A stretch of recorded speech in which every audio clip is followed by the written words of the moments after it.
Teaching Esidis. شكرا سيدة الرئيسة.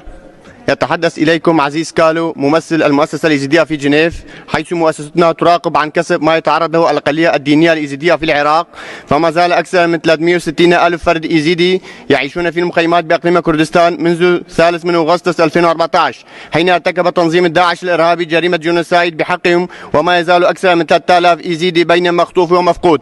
أما في سوريا، ومنذ بدء العمليات العسكرية التي تقودها تركيا وبالتعاون مع الفصائل السورية المعارضة الإسلامية المتشددة، وخاصة في منطقة عفرين وسريكانية وجريسبي، تتعرض الأقليات الدينية الإيزيدية والمسيحية والقومية الكردية والأشورية إلى خطف والقتل، فضلا عن حالات الإجبار الإيزيديين على اعتناق الدين الإسلامي وفرض اللغة التركية في مجال التعليم والتهجير القسري لأبنائها من مناطقهم الأصلية، والتوطين العربي في مناطقهم بهدف تغيير الديمغرافي في المناطق الكردية. وفي سريكانية رأس العين، فالإيزيديون نزحوا من منازلهم مع بدء الحملة العسكرية التركية الأخيرة، كما تعرضت ممتلكاتهم للسرقة وفقا لتقرير نشرتها مؤخرا لجنة التحقيق الدولية في سوريا. وفي سياق متصل بولاية باطمان بتركيا، لا تسمح العشائر المسلمة بعودة الأهالي القرى الإيزيدية كالهوغ وتغري وقرى بغرض فلاحة أراضيهم والعيش فيها. شكرا لإصغائكم.